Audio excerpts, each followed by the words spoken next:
What if everything you've been told till today about making money, starting a business, having a startup has been a lie? What if you've been told the story by the losers, not the winners? What if all the preconceived notions you have about the fact that you need venture capitalist funding, or you need a fantastic co-founder, or you need a new idea, or you need some fancy team to run things for you, has all been fake? Boys and girls, if you're interested in learning about the 5 biggest myths that I debunked today about startups and business, stick around. Let's get into it. Hey guys, my name's Yahya, founder and creator of Record Breaker, where I help you shatter past your highest money records in the shortest amount of time. And the reason I make these videos is so that you guys don't end up making the same mistakes I made. And so in my career, I've built 5 businesses to 8, 7, and 6 figures. And the one thing that I love more than building businesses is shattering, or let's call it reframing, people's minds and people's perspectives about the lies and the half-truths they've been told regarding setting up a business, running a business, having a startup, the entrepreneurial journey, so on and so forth. So myth number 1 revolves around the product. You'll often hear people saying that you need a brand new idea, one of its kind, completely new in the market, nothing else like it, and you have to be the first to the market. This is a crock of shit.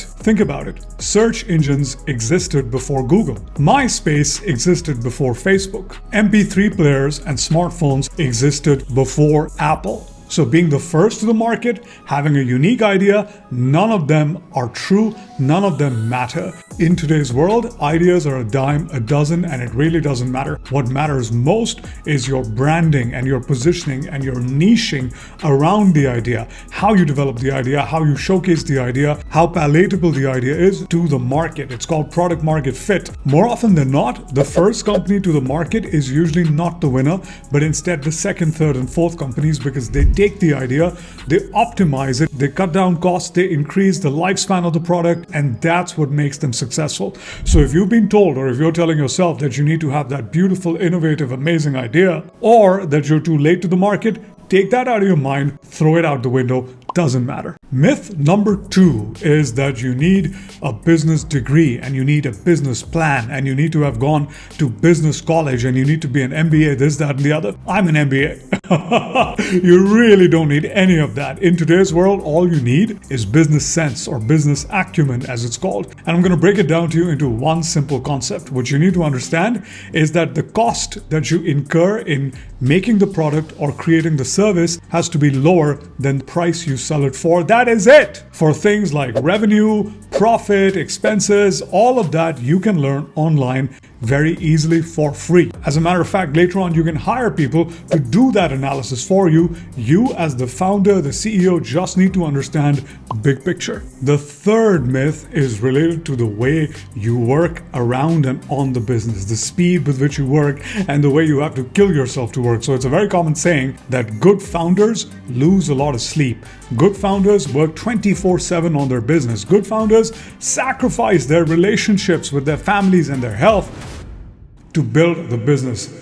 All untrue. Yes, there are certain people who tend to be workaholics, and yes, there are certain people who tend to burn the midnight oil, but think about it this way. The more sleep you lose, the more it impairs your decision-making capability.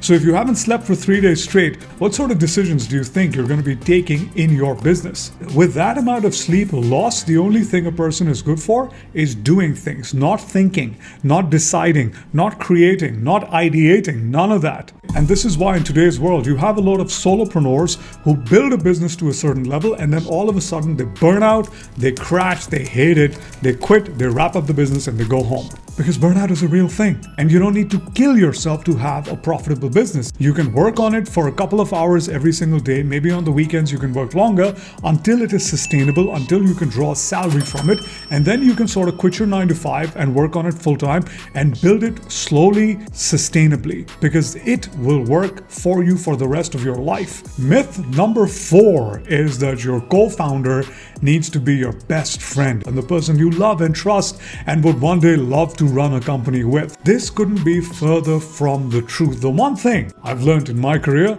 is that co-founders need to have complementary skill sets. What that means is one can be good at innovation and working on the product, whereas the other could be good at business and working on the pricing and the sales. A third could be good at finance finances and handling the company's P&L. The last thing you need is two people with more or less fulfilling the exact same roles and just juggling time.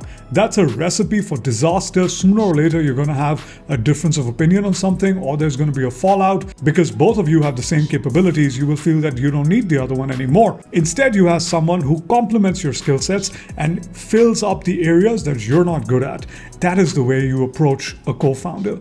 And the last myth is that you need solid venture capitalist funding, you need big names behind you, you need a ton of money, otherwise you're gonna crash and burn. Now think about it. If there is a CEO co-founder who thinks that they need all of this, I think they're unfit to be the CEO and the co-founder, because the one thing that title and that person needs is to be resourceful. And the first thing about being resourceful is figuring out and getting things done and creating and getting resources however which way you need to get them. It's not going to other people and begging them to give you money or to hook you up with other people or to do this, that, and the other because you think you're not good enough to do it by yourself. There are so many ways to bootstrap. You can take money from your 9-to-5 and drive it to the business. You can do pitch competitions. You can get grants. You can barter your business's services with another business until it's up and running and doing well. If you are resourceful, you'll figure it out. You'll figure out the way to get the money without getting external funding. And the cool part about that is